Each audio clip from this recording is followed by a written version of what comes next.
സുഹൃത്തുക്കളെ, കേരളത്തിൽ നിന്ന് ആവേശകരമായ നിമിഷമാണ്. കേരള ഗവൺമെന്റ് അധികാരത്തിൽ കയറുന്നു എന്ന് വെച്ച് കഴിഞ്ഞാൽ വി.ഡി. സതീശൻ ഗവൺമെന്റ് അധികാരത്തിൽ കയറുകയാണ്. എല്ലാവിധ ആശംസകളും അഭിനന്ദനങ്ങളും നേരുകയാണ് ഈ ഒരു നിമിഷത്തിൽ. തീർച്ചയായിട്ടും കോൺഗ്രസ് പ്രവർത്തകർക്ക് വളരെയധികം ആഹ്ലാദത്തിൽ അമർന്നിരിക്കുന്ന ആഘോഷ നിമിഷങ്ങളിലൂടെയാണ് ഈ കടന്നു പോകുന്നത്, ഒരു സംശയമില്ല. എന്നാൽ ഇതേ സമയത്ത് തന്നെ ചില കാര്യങ്ങൾ സത്യസന്ധമായിട്ട് നിങ്ങളുടെ മുമ്പിലേക്ക് എത്തിച്ചിട്ടില്ലെങ്കിൽ അത് ശരിയല്ലല്ലോ എന്നുള്ള തോന്നലിന്റെ പുറത്താണ് ഞാൻ ഇന്ന് വന്നിരിക്കുന്നത്. വളരെ ചിലപ്പോൾ മാത്രം ഈ ഒരു വീഡിയോ ഒരല്പം ലെങ്ത് കൂടുകയാണെങ്കിൽ എന്നോട് ക്ഷമിക്കുക എന്ന് മാത്രം പറയുന്നു. കാരണം വളരെ പ്രസക്തമായ ചില കാര്യങ്ങളാണ് പറയാൻ പോകുന്നത്. ആദ്യം തന്നെ ഒരു ചെറിയ വീഡിയോ നിങ്ങൾ കാണണം. അത് കണ്ടല്ല നിങ്ങൾക്ക് ഇത് കാര്യം മനസ്സിലാവില്ല. വിവാദം അനാവശ്യമെന്ന് CPM സംസ്ഥാന സമിതിയിൽ MV ഗോവിന്ദൻ P.K. ശ്യാമളയ്ക്കെതിരായ വിമർശനത്തിനാണ് മറുപടി. സോഷ്യൽ മീഡിയ പ്രചാരണം ചില അംഗങ്ങൾ ശ്രദ്ധയിൽപ്പെടുത്തിയപ്പോൾ ഭാര്യാപദം ഇപ്പോൾ പൊട്ടിമുളച്ചത് എങ്ങനെ എന്നായിരുന്നു MV ഗോവിന്ദന്റെ ചോദ്യം. പുനരാലോചനയുടെ ആവശ്യമില്ല എന്ന് നേതൃത്വം നിലപാടെടുത്തു. ദീപു രേവതി ചേരുകയാണ്. ദീപു, ഈ വിമർശനത്തെ എന്റെ സുഹൃത്തുക്കളെ, രണ്ട് കാര്യങ്ങളെ കുറിച്ച് പറയാനുള്ളത്. ഒന്ന്, ഭാര്യ പദത്തെ കുറിച്ചിട്ട്. കഴിഞ്ഞ ഇലക്ഷനിൽ MV ഗോവിന്ദ മാഷ്ട ഭാര്യ ശ്രീമതി അവര് മത്സരിക്കാൻ ഇറങ്ങിയിരുന്നു. അവര് മത്സരിക്കാൻ ഇറങ്ങിയപ്പോൾ നമ്മുടെ സോഷ്യൽ മീഡിയ ഹാൻഡിൽ മാത്രമല്ല, നമ്മുടെ മാധ്യമങ്ങൾ മുഴുവൻ പറഞ്ഞിരുന്നത് CPM-ന്റെ സെക്രട്ടറി ആയിട്ടുള്ള അദ്ദേഹത്തിന്റെ ഭാര്യയെ തന്നെ എന്തിനാണ് മത്സരിക്കാൻ വെച്ചിരിക്കുന്നത്, നിങ്ങൾക്ക് വേറെ ആരെയും കിട്ടിയിട്ടില്ല എന്നുള്ളതാണ്. അവിടെ തീരുന്നില്ല കേട്ടോ. രണ്ടാമത്തെ ഒരു ഏറ്റവും വലിയ പ്രശ്നം എന്ന് പറയുന്നത് പിണറായിയുടെ മരുമോനിസമാണ്. പിണറായിയുടെ മരുമോനുണ്ട്, റിയാസ് എന്ന് പറയുന്ന മന്ത്രി. അയാൾ വെറും മന്ത്രിയായത്, മന്ത്രിയെങ്കിലും അയാൾ ആയത് പിണറായിയുടെ മരുമനായതുകൊണ്ട് മാത്രമാണ്. അതല്ലാതെ SFIയുടെ വളർന്നു വന്ന്, DYFIയുടെ വളർന്നു വന്ന്, ഒരുപാട് സംഘടനാ പ്രവർത്തകർ വന്ന് MLA ആയി. അതിനിടയ്ക്ക് എപ്പോഴോ പിണറായി വിജയന്റെ മകളെ വിവാഹം കഴിച്ചു. അങ്ങനെ അബദ്ധവശാൽ ഇയാള് എന്തായിപ്പോയതാണ്, ഇങ്ങനത്തെ ഉള്ള ഒരു മന്ത്രി പദത്തിലേക്ക് കയറിയതാണെന്ന് പറയുന്ന ചില വർത്തമാനങ്ങളുണ്ട്. അതായത് മരുമോനിസം തകരട്ടെ എന്നുള്ള ഒരു വർത്തമാനം നമ്മുടെ കേരളത്തിൽ ഈ കഴിഞ്ഞ ഇലക്ഷനിൽ മുഴുവൻ കൊടുമ്പിരി കൊണ്ട് നടന്നിരുന്നു എന്നർത്ഥം. നമ്മൾക്ക് ആർക്കും അത് മറക്കാൻ സാധിക്കില്ല. എന്നാൽ എന്റെ സുഹൃത്തുക്കളെ, ചില്ലറ കാര്യങ്ങൾ നിങ്ങൾക്കൊന്ന് കാണിച്ചു തരാം. ഇത്തവണ വി.ഡി. സതീശൻ ഗവൺമെന്റ് അധികാരത്തിൽ കയറുമ്പോൾ മരുമോനിസം തകരുക തന്നെ വേണം, ഒരു സംശയമില്ല. തകർന്ന് പണ്ടാറടക്കണമെന്നാണ് ഞാനൊക്കെ ആഗ്രഹിക്കുന്നത്. പക്ഷേ നമ്മൾ ആരും കാണാത്ത ചില മരുമോനിസങ്ങൾ അവിടെ നടക്കുന്നുണ്ട്. മക്കളിസമാണ്. അതിനൊന്നും ഈ മാധ്യമപ്രവർത്തകര് അതൊന്നും നമ്മുടെ മുമ്പിലേക്ക് എത്തിക്കില്ല എന്നുള്ളതുകൊണ്ടാണ് ഞാൻ അത് നിങ്ങളുടെ മുമ്പിലേക്ക് എത്തിക്കാൻ ആഗ്രഹിക്കുന്നത് കേട്ടോ. ഇതാ ഈ ഒരു ഫോട്ടോ മിക്കവാറും ഞാനത് ഈ സൈഡിൽ ഇങ്ങനെ വെക്കാം. ഇനി നിങ്ങൾക്കും നമുക്കും ഒരുമിച്ചിരുന്ന് വായിക്കാം. K. കരുണാകരന്റെ മകൻ ഇത്തവണ മന്ത്രിയാണ്. മകനിസം എന്താണ് ചർച്ച ചെയ്യപ്പെടാത്തത്?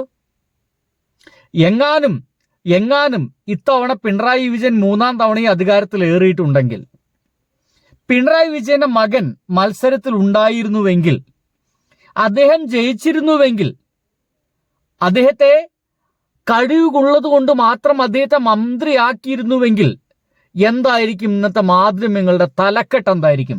മകന മന്ത്രിയായിരിക്കുന്നു. മരുമോനിസം മാറിയിട്ട് മകനിസമായിട്ട് ചർച്ച ചെയ്യില്ലേ നമ്മുടെ കേരളത്തിലെ ഈ മാധ്യമങ്ങൾ മുഴുവൻ? ഈ കുഴലൂത്തുകാർ മുഴുവൻ ചർച്ച ചെയ്യപ്പെടില്ലേ? അന്തിക്കെങ്ങാണ്ട് കഥാപ്രസംഗം നടത്തുന്ന ഒരുവനുണ്ട്, അവൻ കഥാപ്രസംഗം നടത്തില്ലേ? നോക്കൂ, ഇന്ന് വൈകുന്നേരം ഇനി പറയാൻ പോകുന്ന പേരുകളെ കുറിച്ചിട്ട് ഒരു കഥാപ്രസംഗവും നിങ്ങൾക്ക് കേൾക്കേണ്ടി വരില്ല. ഒന്നാമത്തെ ഒരാള് K. കരുണാകരനാണ്. അദ്ദേഹത്തിന്റെ മകൻ ഇന്ന് മന്ത്രിയാണ്. TM ജേക്കബിന്റെ മകൻ ഇന്ന് മന്ത്രിയാണ്. സീദ് ഹാജിയുടെ മകൻ ഇന്ന് മന്ത്രിയാണെന്നേ. ഇബ്രാഹിം കുഞ്ഞിന്റെ മകൻ ഇന്ന് മന്ത്രിയാണെന്നേ. ബേബി ജോണിന്റെ മകൻ ഇന്ന് മന്ത്രിയാണെന്നേ. VK ശ്രീകണ്ഠന്റെ ഭാര്യ ഇന്ന് മന്ത്രിയാണെന്നേ. VK ശ്രീകണ്ഠൻ MP ആണെന്ന് എന്നുകൂടി നിങ്ങൾ മറന്നു പോകരുത്. ഒരു MP-യും മന്ത്രിയും MLA ഒക്കെ ഒരൊറ്റ കുടുംബത്ത്. നമ്മുടെ മാധ്യമങ്ങൾക്ക് ഇതൊരു പ്രശ്നമേയല്ല. നമ്മുടെ മാധ്യമങ്ങൾ ഇതൊന്നും ചർച്ച ചെയ്യപ്പെട്ട്, നമ്മുടെ മാധ്യമങ്ങൾ ആകെ ചർച്ച ചെയ്യുക പിണറായിയുടെ മരുമോനിസം മാത്രമാണ്. ഈ മകനിസം എന്താണ് നമ്മുടെ മാധ്യമങ്ങൾ ചർച്ച ചെയ്യപ്പെടാത്തത്?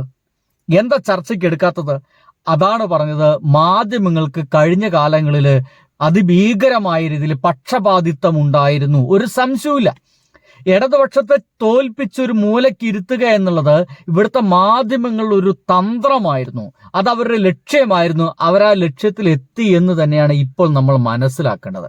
ഒരു പക്ഷെ ഇത് പറയുമ്പോൾ ചിലർക്ക് കരച്ചിലായിട്ട് ഇതൊക്കെ തോന്നാം. കരച്ചിലായി തോന്നുന്ന ആൾക്കൊരു മൂലക്കിരുന്നിട്ട് ആലോചിക്കുക.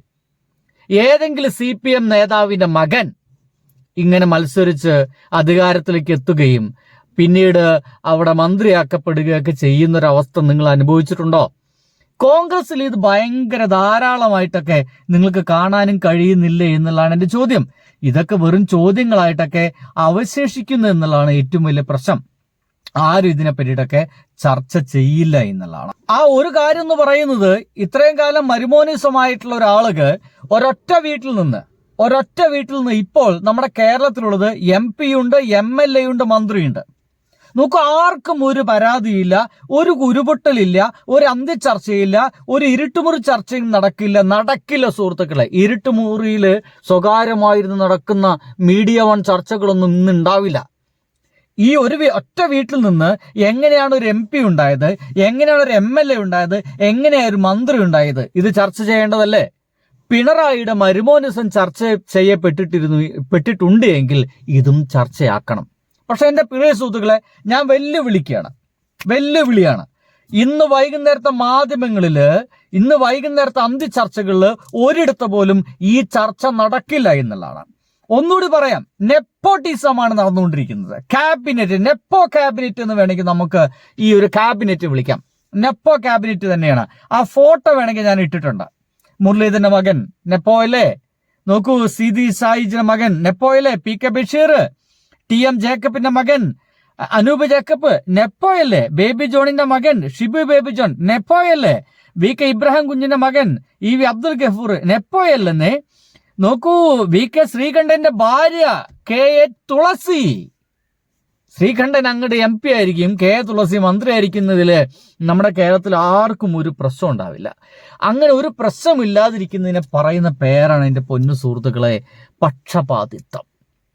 ഇപ്പോഴെങ്കിലും മനസ്സിലാവുന്നുണ്ടോ? നിങ്ങളിതിനെ എന്നെ ആക്ഷേപിച്ചാലും വേണ്ടിയില്ല, ഉള്ള കാര്യം ഉള്ളതുപോലെ പറഞ്ഞിട്ടില്ലെങ്കിലും സമാധാനം ഉണ്ടാവില്ല. എന്തൊക്കെയായാലും ഇപ്പോൾ ഇങ്ങനെ ഒരുപാട് മക്കളിസം കൊണ്ട് ഗംഭീരമായിട്ട് മുന്നോട്ട് പോകട്ടെ നമ്മുടെ VD സതീശൻ ഗവൺമെന്റ്. എന്തൊക്കെ മക്കളിസമായാലും കേരളത്തിൽ നല്ല ഗംഭീരമായിട്ടുള്ള ഭരണം വരട്ടെ എന്ന് തന്നെ ഞാൻ പറയുള്ളൂ. ഞാനൊരിക്കലും ഇതിനെ മക്കളിസം എന്ന പേര് വിളിച്ചുകൊണ്ട് ഈ വരുന്ന 5 വർഷക്കാലം മുഴുവൻ വീഡിയോ ചെയ്യാനെന്ന് ഞാൻ ഉദ്ദേശിക്കുന്നില്ല. അത് ശരിയുമല്ല. കോൺഗ്രസ്സുകാരും ഒരുപക്ഷെ തീവ്ര വലതുപക്ഷ ആളുകളൊക്കെ പിണറായി വിജയനെയും മരുമകനായി പോയ അബദ്ധത്തിൽ മരുമകനായി പോയ റിയാസിനെ, അദ്ദേഹത്തിന്റെ പ്രവർത്തന പാരമ്പര്യമോ, അദ്ദേഹം DYFൽ SFൽ പ്രവർത്തിച്ചതിനെ കുറിച്ചിട്ടോ, അദ്ദേഹം CPMൽ പ്രവർത്തിച്ചതിനെ കുറിച്ചിട്ടോ, അദ്ദേഹം ബ്രാഞ്ച് സെക്രട്ടറി ആയതിനെ കുറിച്ചിട്ടോ, ഏരിയ സെക്രട്ടറി പ്രവർത്തനത്തെ കുറിച്ചിട്ടോ, ഇവിടുത്തെ രാഷ്ട്രീയ പ്രവർത്തനം കുറിച്ചിട്ടോ, അതിന്റെ ഭാഗമായിട്ട് തല്ലുകൊള്ളേണ്ടി വന്നതിനെ കുറിച്ചിട്ടോ, ജയിലാക്കപ്പെടേണ്ടി വന്നതിനെ കുറിച്ചിട്ടോ ഒന്നും ചർച്ച ചെയ്യപ്പെടില്ല. ഒരൊറ്റ നിമിഷത്തിൽ, ഒരൊറ്റ രാത്രി കൊണ്ട്, വിവാഹം കഴിച്ചുകൊണ്ട് മാത്രം പെട്ടെന്ന് മന്ത്രിയായി പോയി എന്ന് മാത്രമേ ചർച്ച ചെയ്യപ്പെടുകയുള്ളൂ. നമ്മുടെ കേരളത്തിൽ ഈ പറയുന്ന കാര്യങ്ങളൊന്നും ചർച്ച ചെയ്യപ്പെടില്ല. പക്ഷേ ഇത്തരം ഒരു വഷളത്ര കാര്യങ്ങളെ കുറിച്ചിട്ട് നമ്മൾ ഒരിക്കലും ചർച്ച ചെയ്യപ്പെടരുത് എന്നുകൂടി ആഗ്രഹമുണ്ട്. പക്ഷേ എന്തുകൊണ്ട് അപ്പം ചോദിക്കുക, താൻ എന്തിനാണ് ഈ വഷളകാര്യം ഞങ്ങളുടെ മുമ്പിലേക്ക് എത്തിക്കണം? കാരണം ഇത്ര കാലം മരുമോനസം വിളിച്ചിട്ട് ആക്ഷേപിക്കാൻ നടന്ന ഈ മാധ്യമങ്ങൾ, ഞാൻ മാധ്യമങ്ങളെ കുറ്റം പറയുന്നത് അല്ല, കോൺഗ്രസിനെ ഞാൻ കുറ്റം പറയുകയില്ല. കാരണം ഈ വളർന്നു വന്ന ആളുകളൊക്കെ വെറും മക്കളായതുകൊണ്ട് മാത്രം മന്ത്രിയായതാണ് എന്ന് ഞാൻ പറയില്ല. വെറും മക്കളായതുകൊണ്ടും വെറും ഭാര്യ ആയതുകൊണ്ട് മാത്രം മന്ത്രിപദത്തിലേക്ക് എത്തിയതാണെന്ന് ഞാൻ പറയില്ല. കാരണം അവർക്കത് അർഹതയുള്ളത് കൊണ്ട് തന്നെയാണ്. മുരളീധരൻ വെറും മകനായതുകൊണ്ട് മന്ത്രിയായതെന്ന് ഞാൻ പറയില്ല. കാരണം മുരളീധരൻ അർഹതയുണ്ട്. നമ്മുടെ PK ബഷീർ അർഹതയുള്ള മനുഷ്യരാണ്. അനൂപ് ജേക്കബ് ആയിക്കോട്ടെ, ഷിബി ബേബി ജോൺ ആയിക്കോട്ടെ, അബ്ദുൽ ഗഫൂർ ആയിക്കോട്ടെ, ഇനി തുളസി ആയിക്കോട്ടെ, തുളസി ഞാൻ ആദ്യമായിട്ട് കാണാൻ എന്തായാലും അർഹതയുള്ളത് കൊണ്ട് തന്നെയാണ് മന്ത്രിസ്ഥാനത്തേക്ക് എത്തുന്നതെന്ന് മനസ്സിലാക്കുക.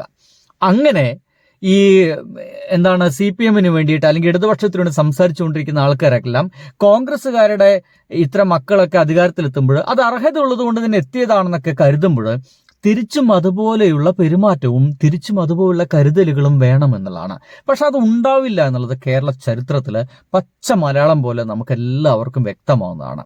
എന്നാൽ സുഹൃത്തുക്കളെ, ഇങ്ങനെ ചില കാര്യങ്ങളൊക്കെ ഉണ്ട് എന്ന് നിങ്ങൾ അറിയിക്കുക മാത്രമായിരുന്നു ഉദ്ദേശം. പരമാവധി നിങ്ങൾ ഈ വീഡിയോ നിങ്ങളെ പ്രിയപ്പെട്ട ആളുകൾക്ക് വേണ്ടി ഷെയർ ചെയ്ത് കൊടുക്കുക.